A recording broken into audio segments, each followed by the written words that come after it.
김민석이 추천했다 하는 설들이 엄청나게 돌고 있는데 제가 청와대와 총리실 더블 크로스 체크했습니다. 추천자가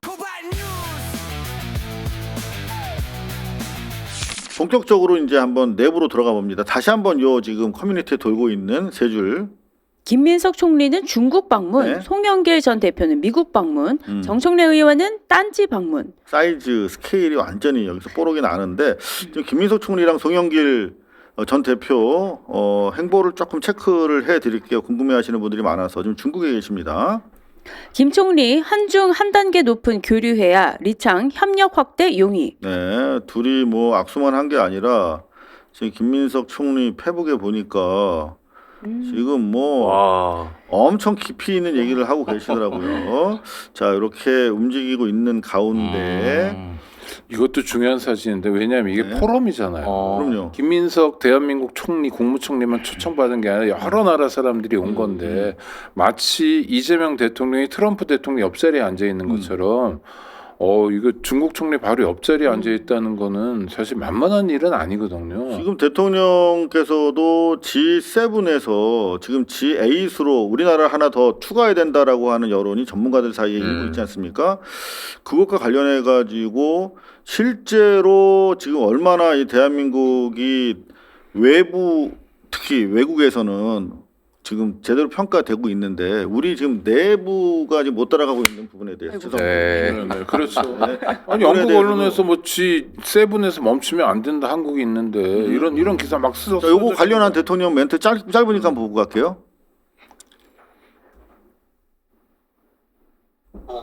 언론이 오늘 영국 언론이 대한민국을 G7에 포함시켜야 된다 이런 뭐 기사를 썼다는 얘기를 들었습니다. 1년간에 많은 변화가 있다는 걸 느꼈습니다. 많은 정상들이 대한민국의 대통령과 양자 회담을 하기를 원했는데 실제로 우리가 시간 부족으로 그걸 다 응해주기가 어려울 정도였습니다. 이거 옛날과 달라요. 그러면 이제 의회도 우리 국회도 거기 수준에 맞는 역량을 가지고 대응을 해줘야 된다는 것이죠. 지금 뭐 국방, 경제력, 실질적인 어떤 여러 가지 외교력 때문에 일본 가지고 이 아시아를 커버를 못한다는 거예요. 지금. 그래서 일본 말고 한국을 껴야 된다라고 하는 여론이 국제사회에서 힘을 얻고 있는 가운데 지금 총리는 중국으로 그리고 우리 송영길 전 대표는 미국에서 외교력을 펼치고 있는데 저희 아니면 또 여러분들 이런 내용을 전해드릴 수가 없어요.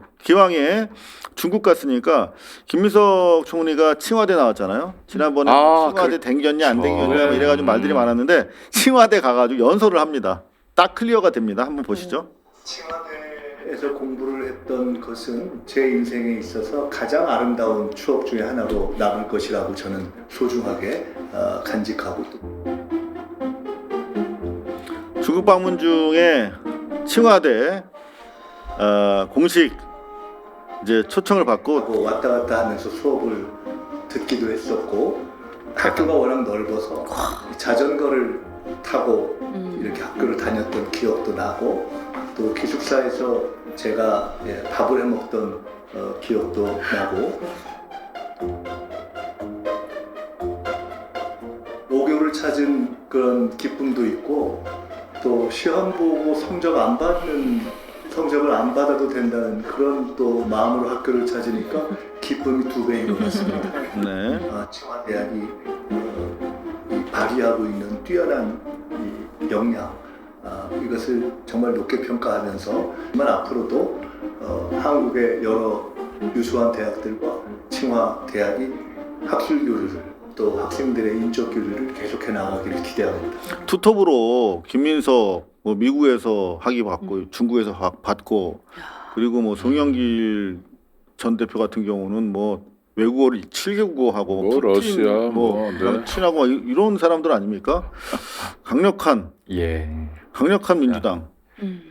그러니까 586 그룹들이 사실은 그냥 늘 고여 있는 느낌이었는데 그래도 송영길, 김민석 둘은 고개를 들고 좀 밖을 내다보기도 하고 그렇죠? 또 공부도 하고 자기의 그릇을 키우려고 노력하고 이런 건 좀 평가해야 될 것 같아요. 보통 앉아가지고 비슷한 사람들끼리나 킥킥대고 흐흐 그리고 뭐 어디 딴짓만 게시판에서만 놀고 이런 게 아니라 세계를 무대로 해야죠. 대한민국 어떻게 먹고 사는 나라인데. 자, 그런데 지금 김민석 총리 관련해 가지고 이상한 데서 좀 불똥이 튀고 있어요. 연합뉴스. 보건시민단체 인요한 적십자사 회장 부적격 인선 철회해야. 저도 인요한에 대해서 많이 비판을 지난 시기에 해왔습니다. 근데 관련해 가지고 적십자사 회장을 마치 지금 뭐 선관위와 관련해서 민주당 대응이 늦은 바람에 이재명 대통령이 선관위 책임자인 것처럼 응? 이재명 정부가 책임져야 된다. 완전히 독립돼 있는데도 불구하고 마찬가지로 인요한 적십자사 회장과 관련해서도 뭐 청와대가 뭐 책임을 져야 된다 이런 식으로 얘기하는 분들이 많은데 실제로 보시면 중앙위원회에서 인선하거든요.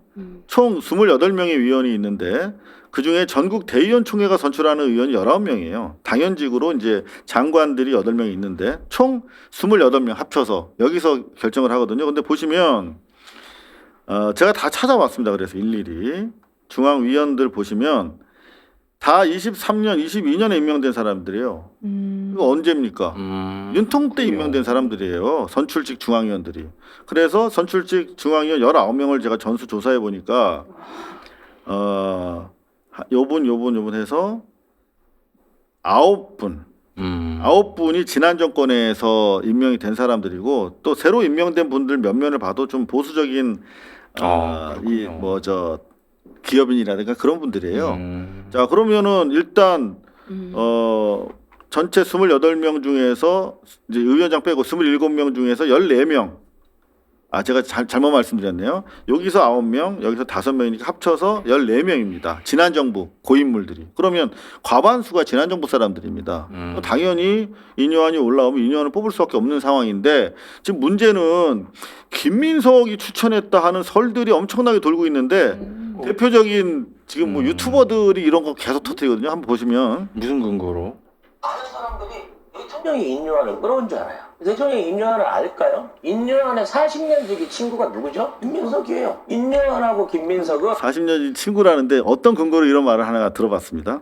40년 전에 학생운동할 때 김민석이 경찰 체포 피해갖고 세브란스 병원에 도망갔을 때 네. 그때 숨겨줬다 그래갖고 그때 생명의 은인이다. 그때부터 나는 동지다 그래갖고 지난 40년 동안 티키타카 해오던 사람이야. 대통령은 인요한을 몰라. 그 자리에 추천해서 올린 사람은 김민석이라고 봐야 맞는 거라고. 자, 이분은 누굽니까? 몰라요. 저도 뭐 송작가라고 하는 분인데 이거 전혀 사실이 아닙니다. 그 당시에 인요한 씨가 외국인이니까 그 당시 체포를 막는데 정확하게 학교도 아니고 다른 뭐 어떤 뭐 대사관인가 그때 관련돼서 학생들한테 호의를 베풀었던 게 맞아요. 인요한이 외국인처럼 보이니까 그런 부분으로 고마워했던 정황은 분명히 있는데 제가 청와대와 총리실 더블 크로스 체크했습니다. 추천자가 절대 김민석 총리가 아니에요. 그런데 마치 뭐 그런 인연으로 인해서 추천했을 거다라고 지금 완전 내피셜을 발설하고 계십니다. 저는 이거 좀 압니다. 이게 옛날엔 대한적십자사 총재라고 그랬는데 대한적십자사 법이 바뀌면서 요새 회장이라고 부릅니다. 근데 회장으로 계시던 분이 인종차별 발언을 해가지고 집에 갔어요. 그렇죠. 아프리카 뭐 어쩌고 주장 아프리카. 이래가지고 집에 갔어요. 그 다음부터 지금 1년 정도 지금 회장이 없는 공백 상태예요. 네네. 그래서 이 중앙 적십자 사무총장도 있고 사무처가 있지 않습니까? 본사는 저 원주에 가 있는데 이분들이 새로운 회장을 모시려고 굉장히 노력 많이 했어요. 맞아요. 그래서 김부겸 전 총리한테도 가서 뭐 좀 해주십시오 하고 막 많이 다녔어요. 그러다가 이제 인요한 씨가 나오는데 인요한 씨가 된 이유는 이런 것 같아요. 하나는 의료인이잖아요. 맞아요. 그 다음에 이 집안이 사실 인요한 씨는 국힘 가서 좀 그렸는데 이분들 형님. 조상들은 형님도 그렇고 린튼 형님도 가족이어가지고 저 순천을 필두로 해가지고 그 일대에서 정말 의료 봉사를 열심히 잘해주셨던 정말 정말 사랑할 만한 미국인들이었어요. 그리고 인요한 씨도 이제 귀화한 거고. 그래서 그 가족들이 대한민국에서 했던 거에 비하면 인요한 씨는 세브란스 뭐 외국인 과장으로서 뭐 의료인으로 산 거 좀 있고. 외국인 치료센터장. 네네. 그거 말고는 좀 약간 평가하기가 좀 그런 좀 아쉽고 특히 비례대표를 국회의원 한 것까지 그다음에 윤석열에 대한 입장과 태도까지 가면 정말 아이고 조상도 욕먹이는구나 했지만 그래도 그런 게 이제 배경이 돼서 인요한 씨가 적십자사 회장까지 된 것 같아요. 전 개인적으로 인요한 씨에 대해서 매우 좋지 않은 인연도 있어요. 개인적으로. 그럼에도 불구하고 그 집안이 해온 부분에 대해서 평가를 합니다. 그리고 그럼요. 더구나 이제 그 윤석열과의 관계 그리고 그 당시에 했던 이상한 말들이 있어요. 그런 부분 때문에 저는 이미 개인적으로 또 인간적으로도 평가를 마쳤어.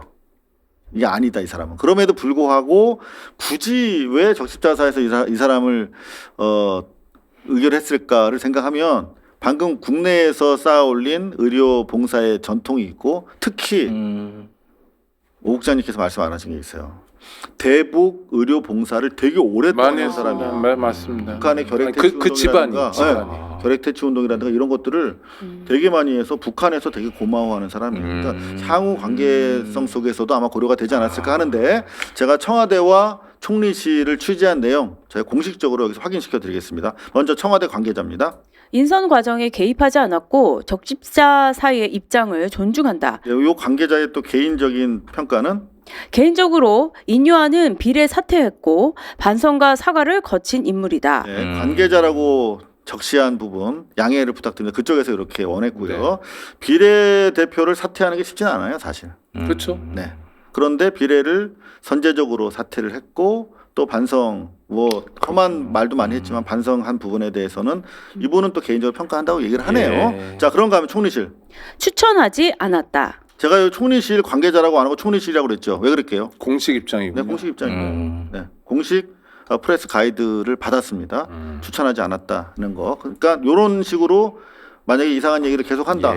이러면은 이거는 전대에 악영향을 미치기 위한 허위 사실의 명예훼손이 되는 겁니다. 인용하지 않았다고 했으니까. 인요한 씨가 사실 윤석열 때 윤석열 한남동 관저에서 윤석열하고 수정방 한 병씩 나눠 먹던 그 문제 그 사람이거든요. 네, 아주 가까운 사람이었어요. 그건 분명하죠. 그래서 너무 못마땅했는데 방금 이상호 기자 말씀하신 것처럼 그래도 내란 끝난 다음이긴 했지만 비례대표를 사퇴하는 거로 반성하겠다고 한 건 국힘에 사실 한 명밖에 없잖아요. 없잖아. 의원직 사퇴하면서까지 뭐 우리 잘못했다라고 전류는 고사하고 그래서 그런 면은 사실 평가할 만한 것 같아요. 네, 뭐 어디까지나 청와대 관계자 발로 네. 전해드려서 개인적인 의견이라고 하는 점도 밝혀드립니다.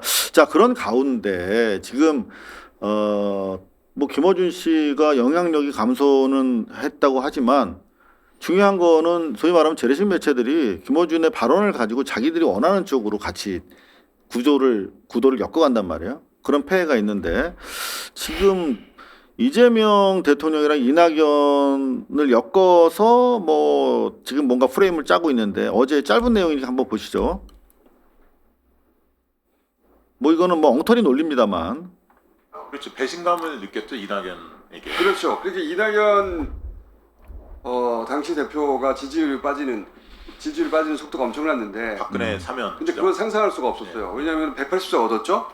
그리고 잠재 후보군으로 거의 50% 육박하는 지지를 얻었어요. 절대적인 의원들의 지지도 있어요. 그러니까 대선 후보군에 그리고 의원들 당내 의원들도 이낙연계가 압도적이었고 네. 그렇게 도저히 지지율이 빠질 것 같지 않았는데 이제 박근혜 이명박 사면 얘기 하면서 순식간에 빠져나갔거든요. 순식간에. 네, 그러니까 이재명 대통령도 우리한테 똑바로 대우 안 해주면 이낙연 꼴 날 거야 라고 하는데 이건 말이 안 되는 거죠. 대통령도 아니었고 더구나 이낙연은 헛발질 해가지고 결국은 무능한 자로 찍혀서 그 지지율이 이재명 대통령한테 온 겁니다. 그러니까 이재명의 승리 진화지 이게 패배의 어떤 그 비교 대상은 아닌 거죠. 중요한 게 바로 그 포인트예요. 그러니까 이재명 후보가 존재하기 때문에 대안으로서 존재했고 저 양반이 성남시장 때도 그렇고 경기도지사 때도 그렇고 이렇게 실력을 보여줬잖아요. 그렇죠. 그러니까 이낙연이 대세에서 이낙연 뽑으면 되다 하고 그냥 간단하게 생각했던 사람들이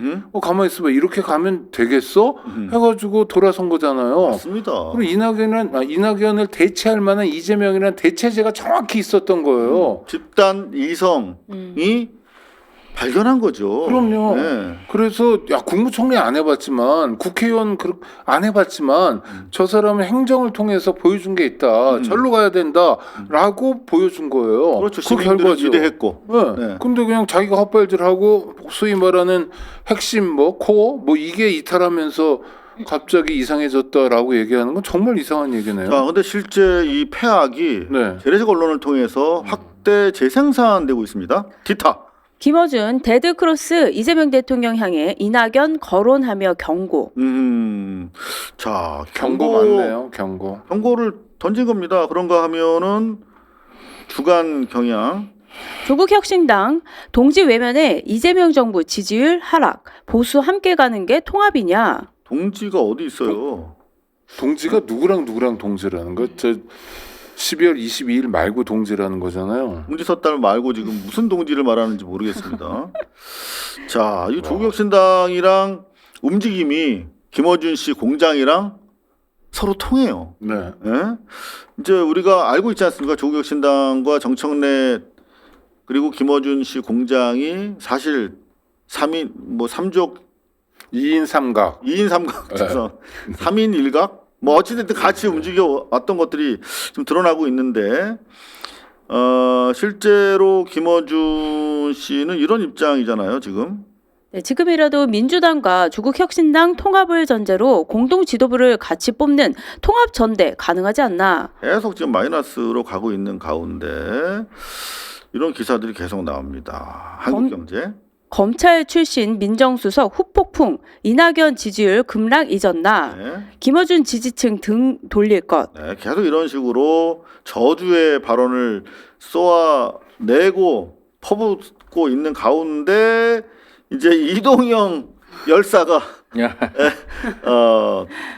나섰어요. 이동영, 정청래, 김민석, 송영길 절대 못 이겨. 연임 포기해야 길 열려. 네, 김민석, 송영길을 정청래는 이길 수 없다 하는 취지인데 이른바 이 코어와 관련돼서 발언을 열심히 해내고 있어요. 상당히 애쓰고 있다 생각하는데 노무현 대통령께서도 지금 저 상황에 김어준한테 딱 해주면 좋을 말씀을 하셨더라고. 네, 보시겠습니다. 노무현 대통령 과연 누가 한 1년쯤 가면 정보, 접촉 어떤 교류의 폭이 많이 넓어지지 않습니까? 그래서 대통령이 운용할 수 있는 인재 풀이 한참 늘어나 버린 것입니다. 누구와 지금 대화 중이시냐면 우리 존경하는 도월 김용 선생님이 회담을 하시는 내용이에요. 그러니까 좀 더 폭넓은 인재 수용으로 가는 것이죠. 누구가 그 386이 어쩌고 지금까지 제가 386에만 의존해가지고 대한민국을 끌고 가면 한국 정치 1년 오지 못합니다. 자꾸 편파적으로 갈라서 보려고 하는 사람 눈에 자꾸 그렇게 보이는 것이죠. 점차 인재 풀이 넓어져 간다. 좋은 거 아니겠습니까? 상황이 변화하기 때문에 생각을 바꿔야 하는 대목들이 있습니다. 내 자신의 위치가 바뀌었기 때문에 생각과 행동을 바꿔야 하는 것이 있습니다. 초선 의원과 중진 의원, 대통령 정책을 대응할 때 입장이 달라져야 되지 않겠습니까? 요 말씀할 때 저도 왜 집토끼를 왜 안 챙기나 이런 생각을 했던 기억이 나는데 네. 지금 보면은 대통령 말씀이 옳았죠. 노무현 대통령을 팔면서 참칭하면서 노무현 대통령의 뜻과 반하는 이야기를 하고 있기 때문에 그만큼 우리가 좀 되새겨 봐야겠다. 그런 거 하면 또 한번 보시죠. 성향별로 어디서 제일 많이 빠졌냐? 진보에서 8 빠졌습니다. 보수에서 8.6 그리고 중도에서 15.7이 빠졌습니다. 진보에서 일부 빠지고요. 그다음 중도 보수에서 많이 빠졌습니다. 이른바 이제 친문재인 게 지지자들의 마음이 식었다. 코어 지지층이 마음이 식었기 때문에 지지율이 떨어진 것이다 라는 얘기를 계속 강조합니다. 근데 데이터상으로 보면은 그건 정확히 곡해한 거예요. 그러네요. 그러니까 고맙습니다. 김어준 씨가 어제 협박 비슷한 얘기를 한 것 같은데 뭐 이낙연 씨 봐라 그런 얘기도 하면서 핵심 지지층, 코어 지지층의 지지율이 빠져서 네. 이게 지지율 빠진 거다 이런 식으로 네. 좀 평가를 하던데 그거랑 정반대 해석을 그렇죠. 했네요. 중도 보수에서 많이 빠졌습니다. 지금 이게 데이터로 나타납니다. 지금 뭐 자꾸 제가 말씀드리는데 시사인 여조에 보면 뉴 이재명이 17%가 늘었고 그 사람들이 투표를 하고 있는 겁니다. 민주당 좋아서 투표한 사람들은 58%에 불과하고 좋아서 한 투표는 아니다. 민주당 때문이 아니라 이재명 때문에 했다는 사람이 40%고 그중에서 83%가 대통령 국정에 감동해서라고 하고 있습니다. 그 대통령의 확장성을 가지고 계속 넓은 정치를 하는데 우리 똑바로 대우해달란 말이야 이러면서 자꾸 어깃장을 놓으면서 오히려 그렇지 않은 우리 일반 소위 말하면 코어 지지층을 흔들고 있는 거죠. 갈라치기 하고 있는 거죠. 그러니까 대통령 국정 운영을 잘했기 때문에 지방선거에서 민주당의 표를 몰아준 결과가 12이에요. 12대 4. 근데 그것은 사실 15대 1까지 갈 수 있었는데 사실 선거 누가 말아먹었습니까? 뭐 후보들도 못한 측면이 있겠지만 가장 결정적인 건 대표가 말아먹은 거거든요. 많은 지역에서 대표는 좀 안 왔으면 좋겠다. 대표 때문에 표 떨어진다. 또 조국이 평택에서 저러고 있는 것 때문에 표 떨어진다라는 아우성들이 막 들려왔어요. 문재인 전 대통령 비디오를 트는 게 말이 됩니까? 아니, 대구에서. 그러니까 그때라도 조치를 취해야 되는데 전체가 이기는 것보단 내가 이기는 게 더 중요했던 사람들이 있었던 거죠. 아우, 그거는 정말 안 될 일이죠. 그래서 패배를 자초한 거고 패배라고 인정도 안 하고 지금까지 오고 있는 거죠. 네, 자, 요걸로 마무리할게요. 이 여론조사. 이 대통령 지지율 45.2%, 20, 30대 중도층서 경고등. 네, 요 경고등을 공장은 신경 쓰지 않고 있죠.